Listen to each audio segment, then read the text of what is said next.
African Medical Mission Committee as the Contact Woman Coordinator for 4 years and as Chair for over 3 years. Their daughter, Alicia Liesener Courtright, served as Clinic Administrator of the Lutheran Mobile Clinic from 2004 to 2007. It has truly been a blessing to be involved with the work being done in Africa, to be able to share the work of CAMM with all of you, as stated by Linda. Linda and her husband, Ray, live in Jackson, Wisconsin.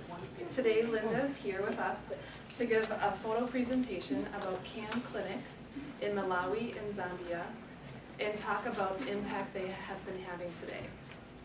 In the 1957 WELS Convention, the decision was made to establish the medical mission program in Africa to aid our missionaries' work and to help our fellow men with their medical needs. The Lutheran Rural Health Center opened its dispensary in Zambia in 1961. The Lutheran Mobile Clinic began in 1970 in Malawi and currently serves 4 villages. While WELS women's organizations were originally designated as providers and promoters of these programs, today many WELS individuals and groups offer their support, which serves almost 100,000 people a year. So please welcome me in joining Linda to present about CAMM today for us.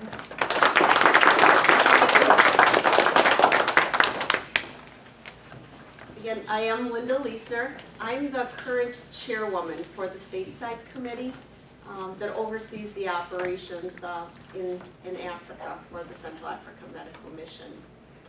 Originally, we were going to have Carrie Belter here. So I'm sorry if you're disappointed. Carrie is our nurse. She is the current nurse in charge in Malawi.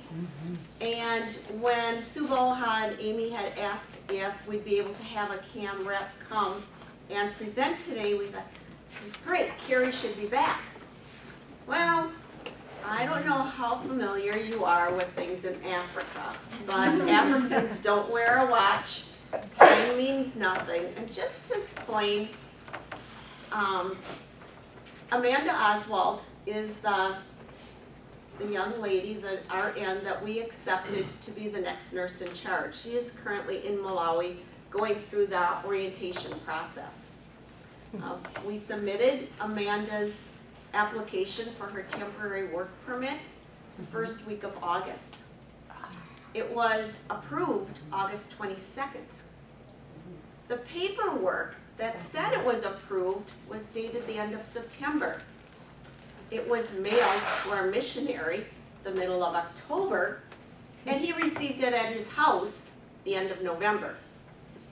So as you can take with that timeline, a few months have passed.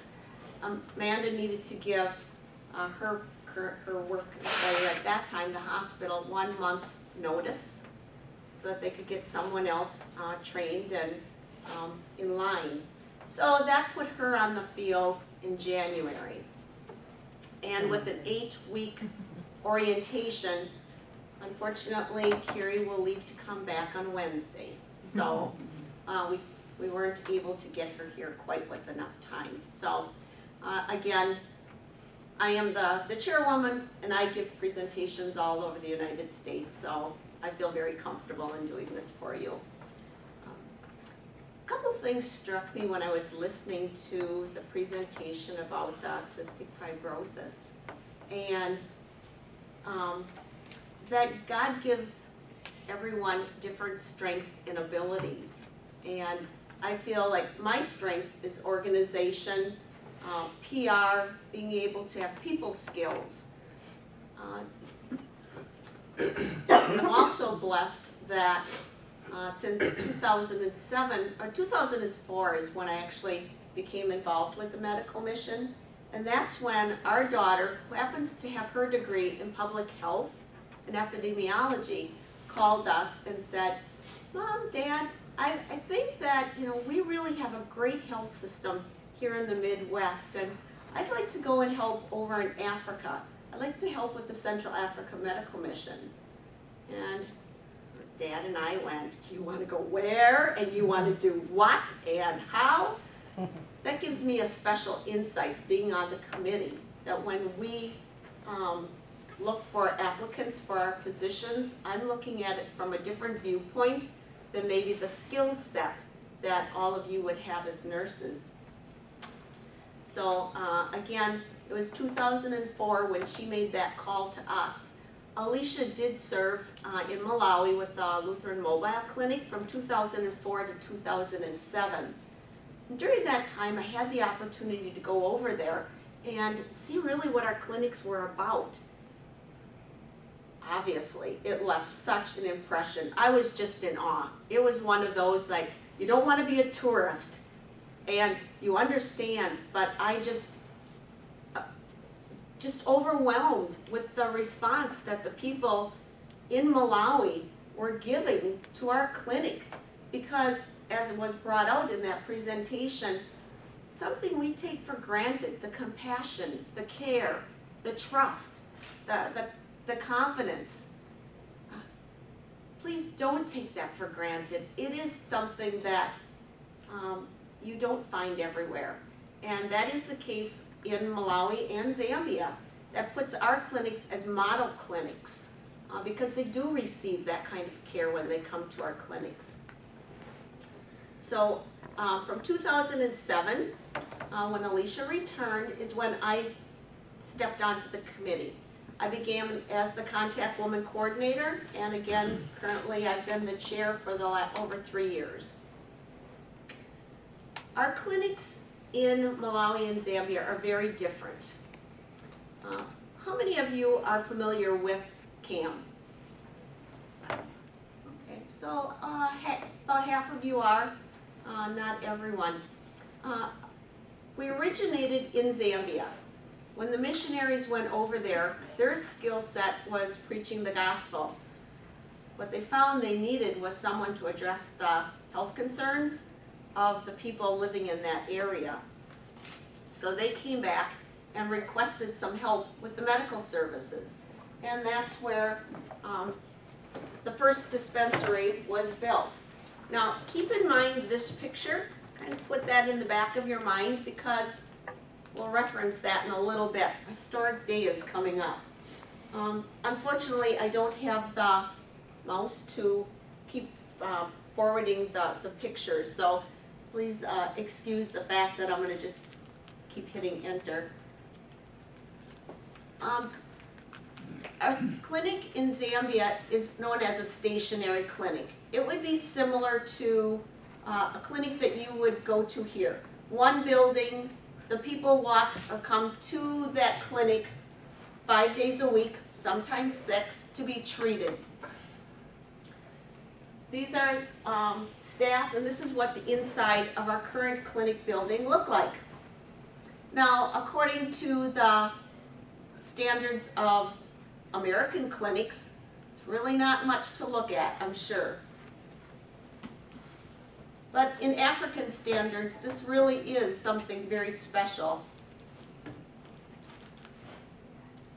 The dynamics, or what makes up the clients coming to our clinic in Zambia, is also different than Malawi. In Zambia, we see a lot of those coming that have AIDS, that need to get the antiretroviral therapy, the ART. The children and the wellness that is seen is mostly respiratory.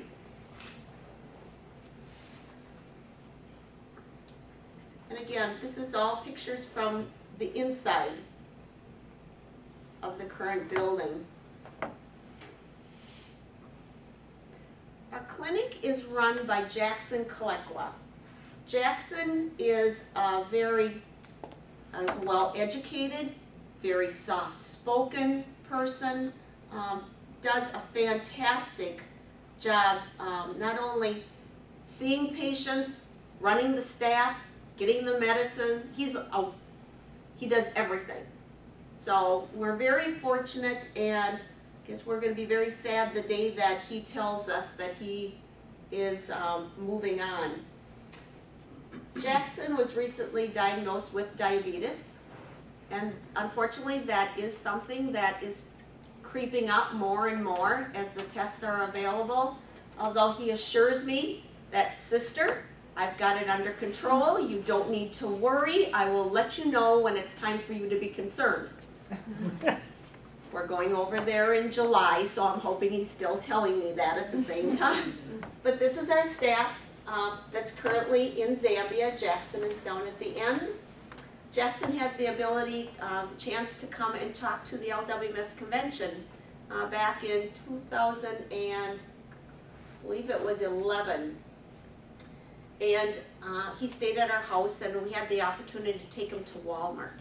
And I prepped him long in advance to say, okay, he wanted to bring souvenirs back for his staff. And not having a lot of money, we figured that would be a good option because he wanted shirts, t-shirts. And I was thinking, okay, let's take him, we can get, if we can find a style that he likes, we'll get different colors and that. And he was like, oh sister, that's not going to work, because if I get the same shirt, they're going to wonder why I brought back different uniforms for them to wear. So it's just something to think that what's okay here, another culture interprets different, a different business interprets different. So when you're in a setting, always keep that in mind, that the words that come out of your mouth can be interpreted in different ways depending on who you're talking to.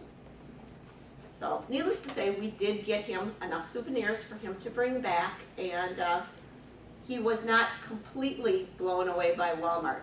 He was more that all of this was available in one spot. Transportation, I said most people, they walk. So it's either walking or having bikes. The pastors in that area and Jackson happen to have motorbikes. I wouldn't call them motorcycles. They're definitely motorbikes. And that's how they can get around. A few years back, Christian Aid and Relief, with Mark Vance, was so gracious and gave a grant so that Jackson could have a replacement, because they repair everything. Nothing is ever wasted or just tossed to the side. It was also, he had gotten a helmet, and I'd be interested to see if he still has his helmet. The clinic itself, I had mentioned, operates 5 days a week. They'll have perhaps 2 days for under 5s, 1 day for expectant moms to come in, pre and postnatal care. They have a day, day and a half, when they will treat individuals with AIDS. That is done on the premise. I just got an updated report for our meeting this past Wednesday, and there Jackson's report was, we are so excited because all of our nurses have now had education in male circumcision. And now we will be able to perform that at our clinics. Again, something we just take for granted when a child is born, and the big promotion for this is because of AIDS. They have the circumcision where they're praying that AIDS will also decrease if that's addressed. But again, it's something that now our staff in Zambia is trained to do. Malawi is first aid station, basically. So we really can't compare the two countries and our clinics in any regard to that type of treatment. The last pictures that I'm showing were just taken at our under 5. Missionary Dan Sargent went out, and I had asked for some of these pictures because it seems that, do we really treat that many children under 5? Is it really that we're treating more adults and the AIDS, or what's the makeup of our clientele for our clinic in Zambia? Oh yes, sister, we definitely treat a lot of children under 5. So we went out there and took some pictures on that particular day of the children being seen. But again, most are respiratory, some will be skin diseases, some with bones, but for the most part it's the respiratory. Malaria, surprisingly, is not a main concern in Zambia. By far in Malawi, but Zambia, not so much. I think actually they only had 5 cases in February that was on the report. So all of our clinics, Zambia and Malawi, have a borehole. Fresh water, clean water, extremely important. So we're very blessed to have that ability in both countries. It also serves as a great meeting place, just as in the Bible. Everyone gathered at the well to share their stories, to find out what was going on. And at our clinics in both countries, the same is true.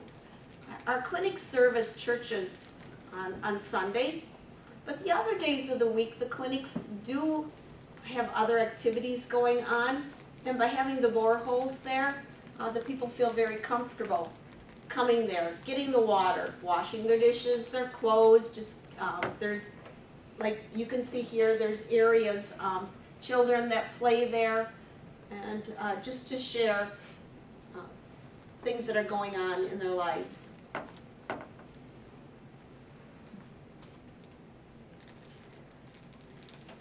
Big occasion that's coming up. July 18th, we are going to dedicate our new building in Zambia. This is the outside of that new building. Looks quite different than that first picture that was shown. Funny story is this was never intended to be our new clinic.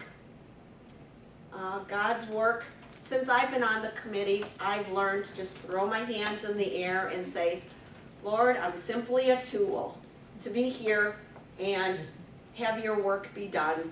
Because when I first came on the committee, we probably spent a good year saying how this building was not going to be built.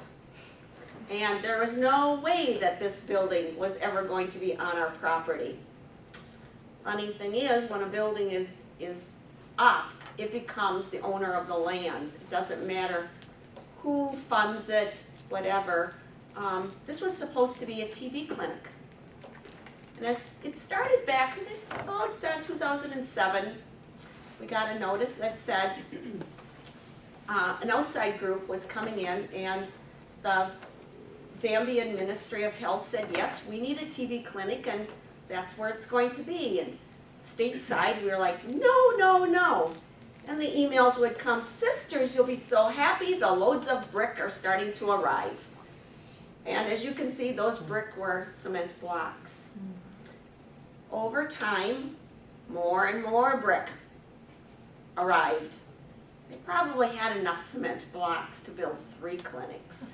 But in typical African fashion, it would start, and then the funds wouldn't be there because this was outside funding, so it would stop for 6 months, and then it would be going, and this went on for a couple of years.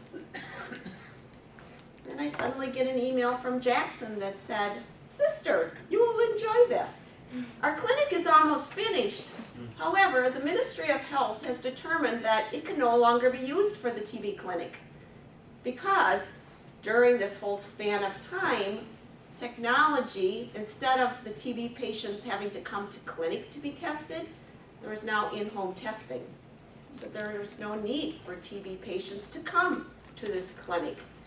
And another little side note that when this building got finished, it actually was too close to the existing clinic for TB patients to go to and be treated there. So suddenly there's this brand new building, and we decided at that point, after missionary Dan Sargent did some looking, that it would be a wonderful building to be our new clinic building.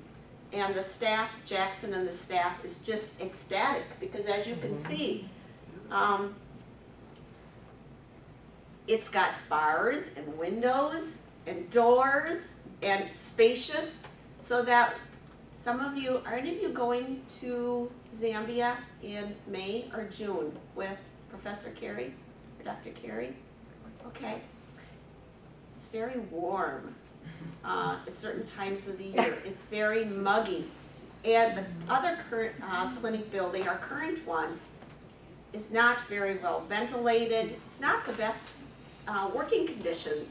So this will be just amazing for them. And again, because it's really something, it's a historic moment for the medical mission. There's 4 of us, Dr. Brooks, Shelley Sievert, Angela Sievert, and myself, going to attend the dedication, which they are already planning.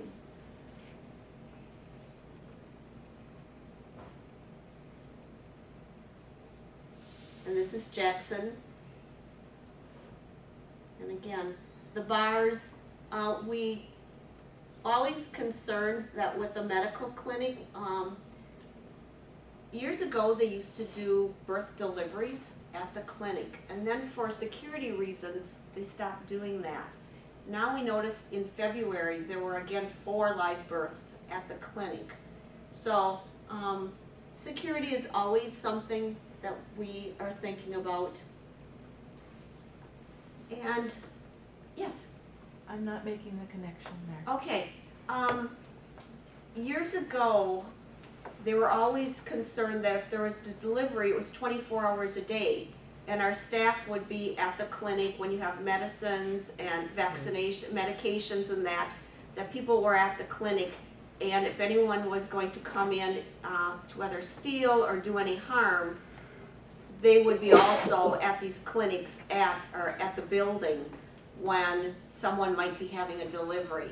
And it was not safe for the staff to be there when there was not security. So there was a time period when we didn't do deliveries at the clinic and no security was in place. We didn't need it. But now, if we're seeing deliveries, it's something that we, again, need to look at when we go over there in July to see that deliveries should be at a hospital, but that's not always the case. If our clinic is the closest facility, that's where they get to. So, Linda? yes? I have been there with Dr. Carey's class as a clinical instructor in 2013. And part of the issue with the security is the location of where this clinic is. It's outside of Lusaka, about 45 miles. And because of the lack of resources there really isn't any kind of effective law enforcement on any level. And when they get their medications, from what I understand, are kind of ordered and dispensed from the government on a monthly basis. And so they have to be secured there and locked up. And in one of the previous slides you saw a big blue case that was plugged in. That's a refrigeration case that's required to preserve the vaccinations, and they do hundreds of them a month. So if they would lose those, if someone broke in there and took them, they would have quite a bit of value on the black market there. So. And food and medication are probably the top of the lists of things that are desired. So it also includes things like formula, for babies and. Which is, thank you. I appreciate that. When Jackson was visiting, and when the Wisconsin Lutheran College staff goes over, very much a profound effect on things are becoming westernized, as I guess the best way. The area where our clinic is actually going to have a blacktop or tarmac road going to that area. There's a larger government medical facility going to be built very close to our facility. It's an up-and-coming area. It's kind of like here where we think Milwaukee. Well, suddenly that's spread out, and what used to be countryside is more developed. That same thing is happening in Zambia. But here, what I want to point out is it's not just a plain white wall anymore. Suddenly you have green. A Western style bathroom. And this is something that, sisters, you will be so happy. And now we can have guests come and visit our clinic, and they won't feel awkward anymore. We are so happy to have this at our clinic to share with all of you. Do they need a bathroom like this? No. But again, it's to make all of you, all of us, feel that this is just a small token of how much they value the input. So, and there's the motorbike, and Jackson's smile says it all. Yes, I was going to say, it looks familiar, doesn't it? I always include some of the pictures from the group that Dr. Carey Becky Carey took over to Zambia. Oh. You didn't know you were featured, did you? The staff, as a matter of fact, even in our holiday letter, we said, do you want to go over and see what work is being done? We're encouraging it because, as myself, I'm not a nurse, but for me to go and witness what has happened, I can come back and share that with all of you. And we currently are looking, anyone that is interested to go just as a visitor, contact me. We actually have tours that are being set up right now. Kind of a tourist and with the medical mission and the Lutheran Seminary. They talk, I get emails from Christine Temple, from Jackson. They really do value that, and the prayers that we say for them, they're coming back. They pray for all of you here, knowing that the impact that goes both ways. Okay, I talked quite a bit now about Zambia, which is kind of ironic because when I first started giving my presentations years ago, the only thing I talked about was Malawi, because that's all I felt comfortable with. And over the years now, I've come to realize that this is really 50-50. We may have one stationary clinic in Zambia. We have a mobile clinic that goes to 4 villages that services Malawi. But they're both equally important to the big picture of gospel outreach. In Malawi, I should go back up, in Zambia we don't have any American expats. We don't have any nurses or any clinic administrators assisting Jackson in Zambia. He really does take care of it all on his own. Missionary Dan Sargent oversees this. In Malawi, they're about 10 years behind in the progression, and they definitely do need someone to still oversee. And much of it is because it's set up so differently. In Malawi, well, first of all, to kind of acclimate, Malawi is this little snake-like or worm-like country. This is all of Zambia.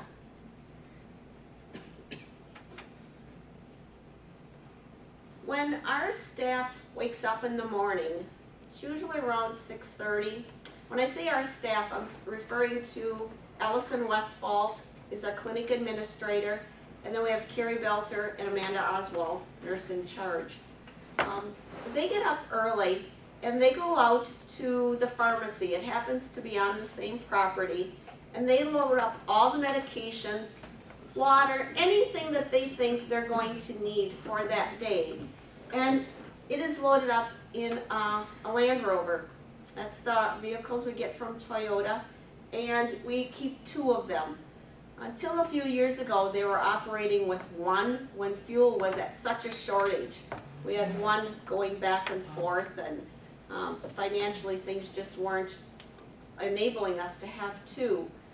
Well, through Christian Aid and Relief, for the most part, and then some other LWMS, we were able to get a second vehicle, and that's been a real blessing. And now we're in the process of every 3 years trying to trade out the oldest vehicle, because a mobile clinic is not very mobile if we don't have a dependable vehicle.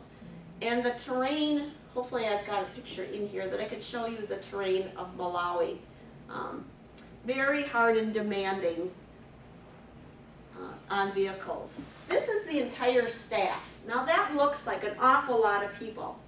However, Only the few people down on this end are actually our nurses and clinic physicians.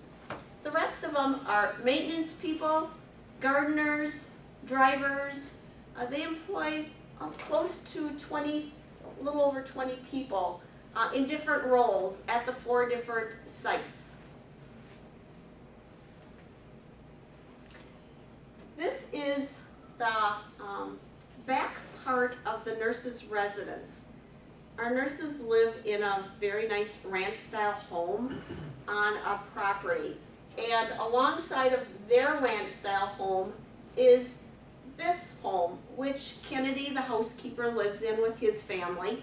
And the back side of it is indeed the pharmacy. We have a refrigerator in there and a lot of shelving units that'll store the medications.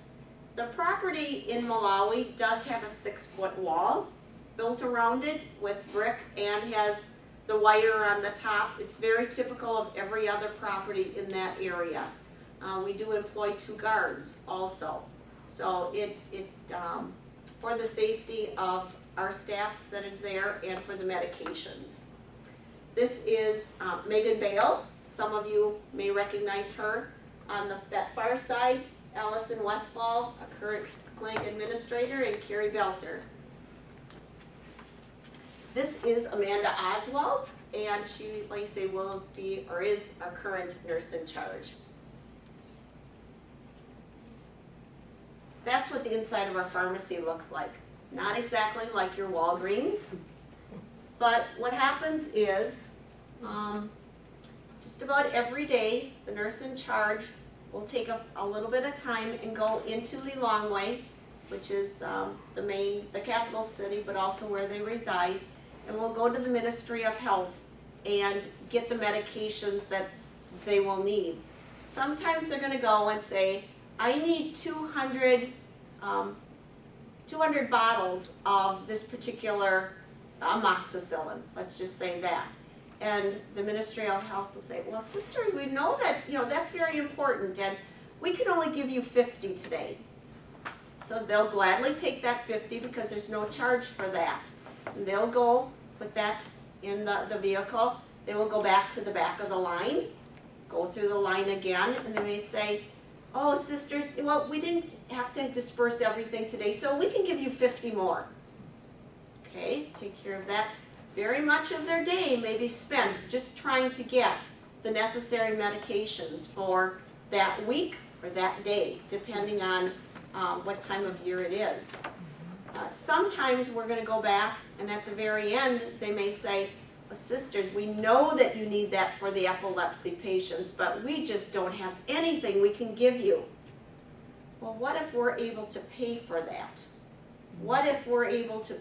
Well, then we might be able to procure some. And we do have several other organizations that we work with that we're always able to get the medications that are needed. The government hospitals and the government clinics, that is definitely not the case. And we foresee that being it was last year when we've gone through a period of maybe 6 months where medications were available.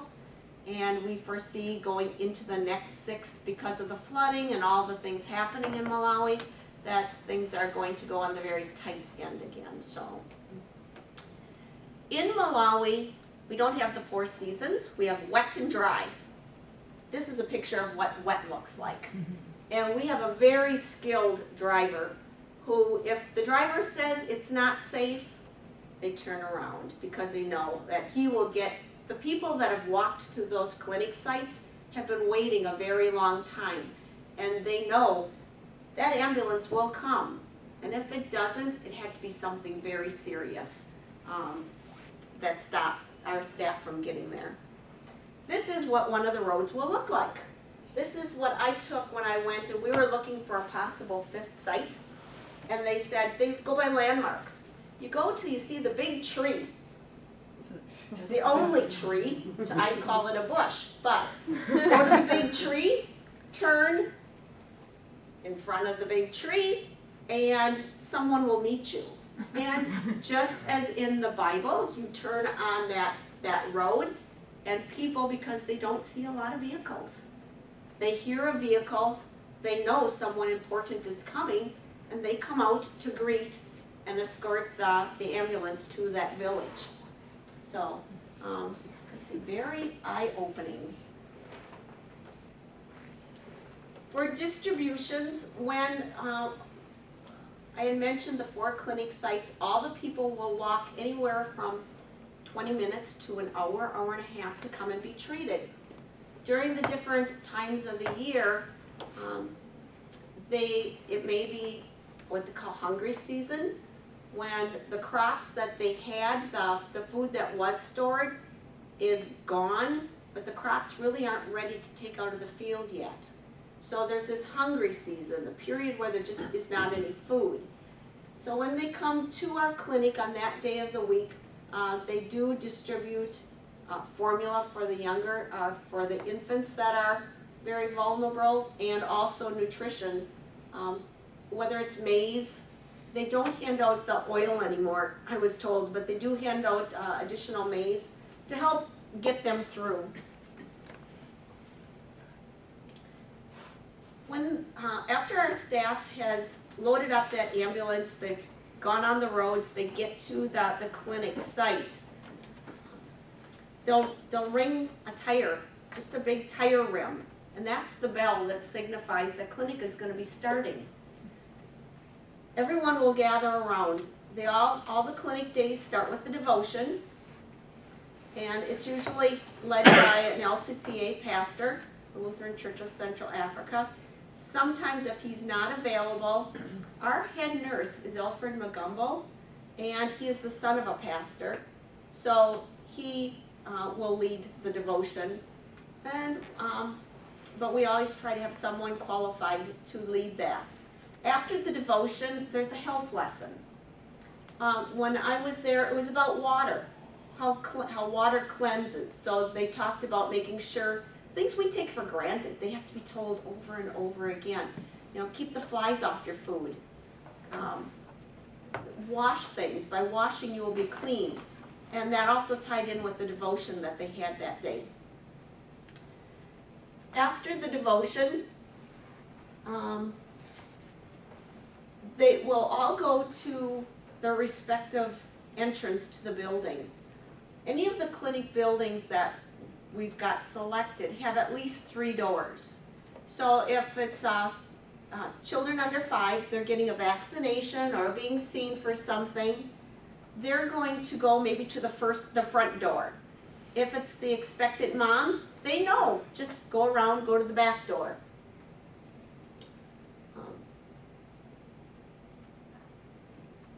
And if it's someone that just needs to be seen for general care, they again will go to the 3rd door. Nothing needs to be said. When that health lesson is done, everybody just gets up, calmly goes to their door, and they wait patiently to be seen. You'll see large groups of people. You don't hear whining. You don't hear, it's been 15 minutes. You know, I haven't been seen yet. Or, you know, I was here before that person. They're all so grateful that they're being seen. They know that when they're seen, they're going to get the medication to help them and make them feel better. And some of these pictures, again, are just showing you the large groups of people that have gathered to be seen. What I find interesting is the roads leading up to our clinic. There's a lot of vendors. It almost looks like flea markets all along because they know that there's this large group of people that have walked, that can get some of their things, they're hungry. It's a big social event in addition to having the clinic. Do they see everybody that's there? Absolutely. So they might be working way into the night? That's an interesting point because we start generally what would be 9 o'clock our time. And again, no watches. So, but they want to make sure that everyone is seen. So about 3 o'clock, our time would be the latest because all these people need to walk home. And out in the rural areas, there's not electricity. So they want to make sure that it's safe for them to be walking home. They don't want them walking with children in the dark. And very often, once they leave our clinic sites, they still need to go home, gather the wood, make their meals. So there's days in Malawi, we average 300 patients a day. When malaria season starts, it can go up to 450. Now, I'm sure you can't even imagine any of our clinics seeing 450 people between 9 and 3. However, our staff works so well together that HEPA is not a word they even know. So in order to get through that many people, this is really what they do. Inside the clinic, you see a lot of benches. And they all, when they come in the door, they go on those benches. And rather than the doctor or nurse moving to all the people, the nurse and the doctor, physicians, is stationary. So I would be here. Everyone has a health passport, even the clinic administrator and nurses, they all have a passport. So when they come, they open it up. This is the children and this is the women, the men is blue. Your life history is in here, your medical history. They open it, look, they check, yep, this is what it is, you're gonna need this. Hand back the book, they go right behind and they get the pharmacy, again, is right behind them. So it's a matter, you've been diagnosed, it might be a minute, it might be 2 minutes, depending on what it is. If it's just a well baby check, a follow-up, could be a matter of 30 seconds. So they're given the book, they go around, they get their medication and go back out another door. So and then the next person slides right in front. So there's really no downtime. And if there are that many people, and perhaps they're mostly being seen for malaria, that's the number one. Last year we saw almost 60,000 people at our Malawi clinics. Over half of them, or just about half, were under 5. They say very, very different than the group that's seen in Zambia. And that's why we have such large numbers going through. A lot of children being seen.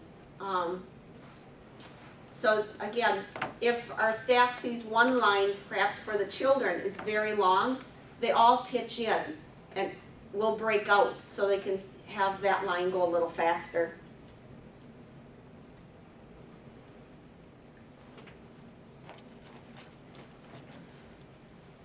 For the medications, many of the people cannot read. They go to school till they're about 5th grade, but not everyone can afford that. So if they can't read, this is how their medications are dispensed. It's a small bag. We get them from the Ministry of Health. It's a picture of the sun, the different aspects, and the moon. And they'll put X's underneath there, when they should take it and how many. So if there's 2 X's here, they're going to take it when the sun comes up. Or they might have 2 underneath the moon, so that they know what time of the day and how many they should be taking.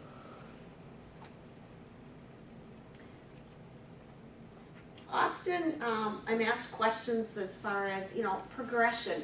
How can you do things better? And our staff does go to a lot of trainings in Malawi. There's now a new malaria test that's coming out. So our staff has been trained with that. So when it is available, they'll be able to do that. But very much our clinics are first aid stations. Maybe you picked up on that earlier. They're coming to be seen. They'll get amoxicillin, things for respiratory.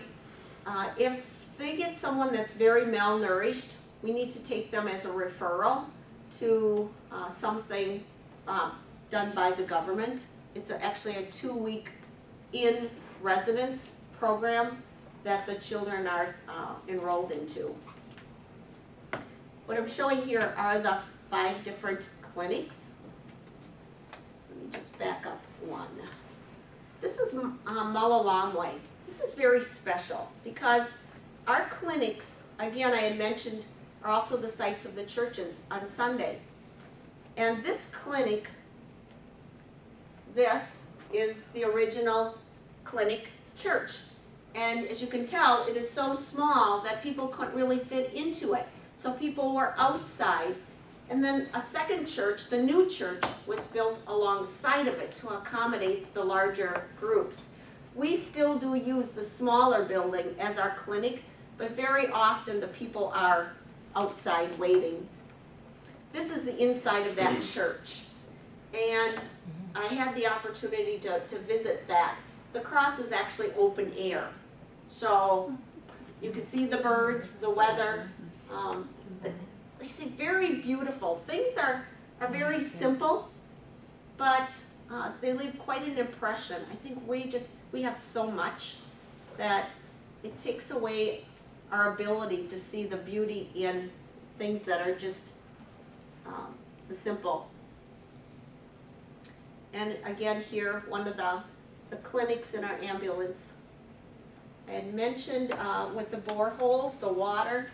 I think it's more the children.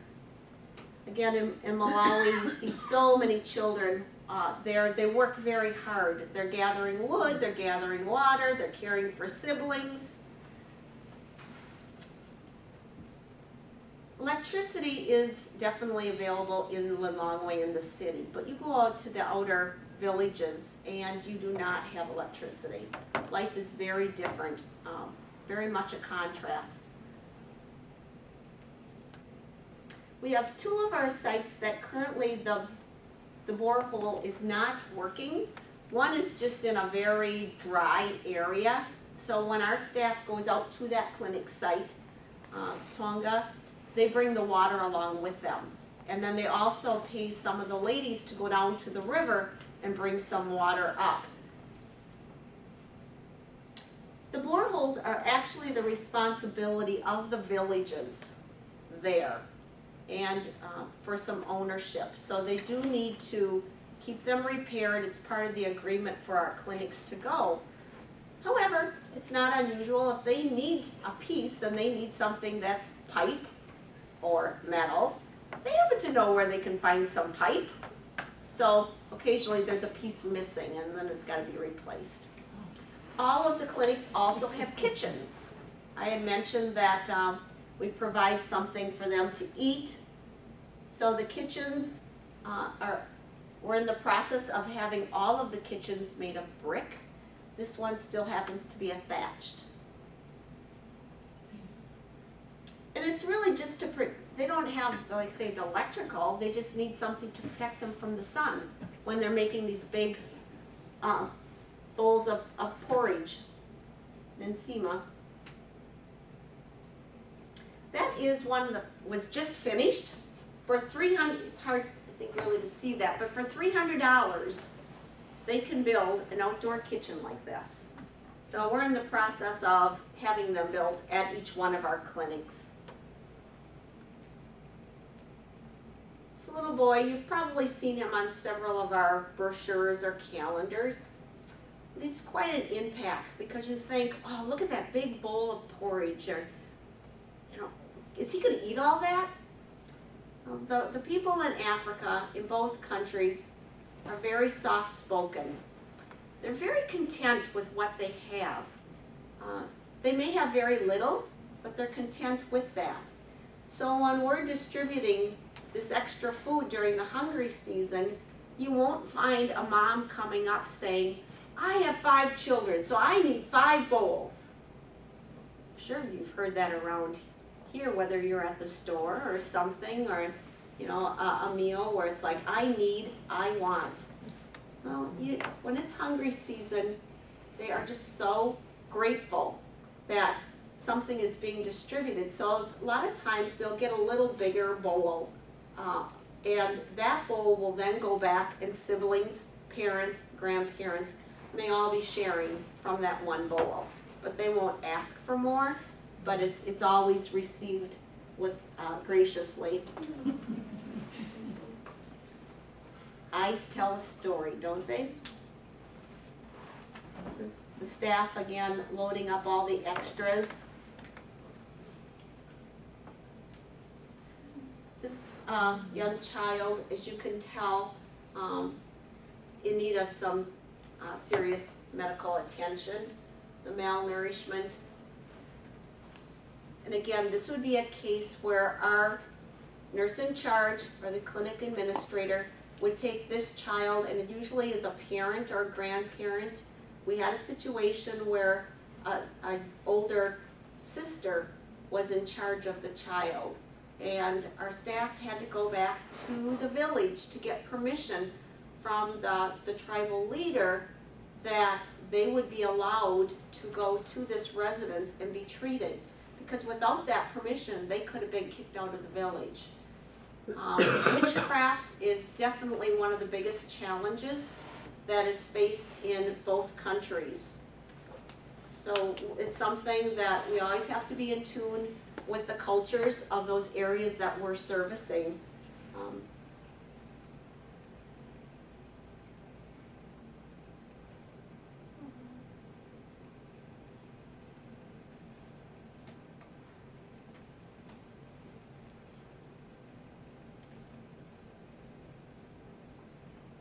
I'm going to just go through, I'll just keep forwarding some of the pictures. Do you have questions that maybe I could address as we're going, and then I can kind of just go back?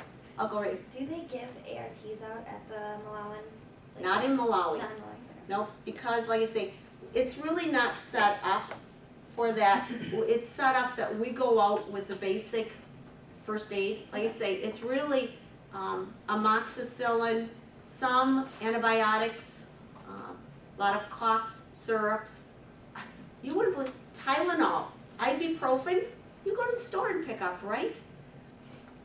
80,000 tablets a year, but that's something that we're trying to bring over to them because we can't get enough supply sometimes to. So when you go, you don't think of going to a doctor, making an appointment so you can get some ibuprofen, but they need to do that there. They don't have the supplies. So in Malawi, again, we're just trying to get them through a lot of things, and they deal with malaria and cholera continually. It's just part of their life. So the other things we are set up that they can do the HIV testing on those cases, and those would be ones that the physician's assistant would take to the side and do that testing. And then depending, we don't have the equipment to do the results, so it's taken then to a different facility. The results are run, and then kind of a referral to get them to the proper treatment. You've probably heard, if you follow our website, which is CAMM.us, we've got gardens.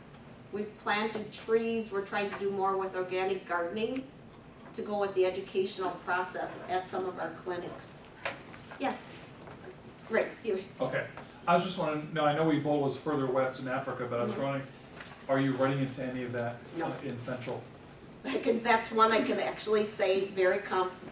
We haven't seen anything in Zambia or Malawi. The reason that I'm also so happy to say that is Zambia is much farther progressed.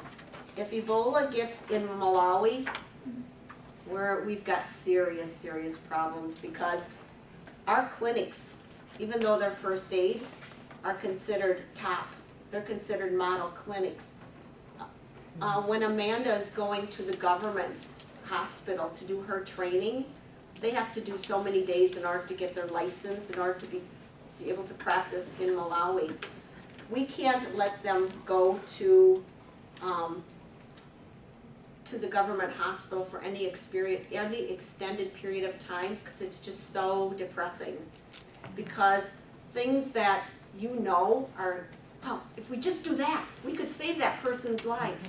They don't have the equipment, and you might think, oh, well, why can't we just get it there? It's not the way things work in other countries. So corruption is a huge problem. So even though it might be there one day, might be black marketed to get something else for one of the officials. So going to a hospital is not If anything happens to our staff, they do not go to the hospital right in Lilongwe. There's a private hospital they can go to, and otherwise they do get airlifted to South Africa or a different area. Again, things we take for granted. Next time you go to your medicine cabinet and you pull out an Advil because you have a headache, it's something to think about. This is Violet. Violet is the current recipient for our Althea Sauer Scholarship. Althea Sauer was one of our one of the first nurses that was working in Zambia with Mbeji. And when she passed away, a lot of her friends got together and the funds were given to American nurses so that their education could be, so they could get a better education and in turn go and work with the Central Africa Medical Mission. We're now past that point because everything's progressed, that those funds are now dedicated and given to applicants in Malawi or in Zambia that want to come back and work with the Lutheran Mobile Clinic.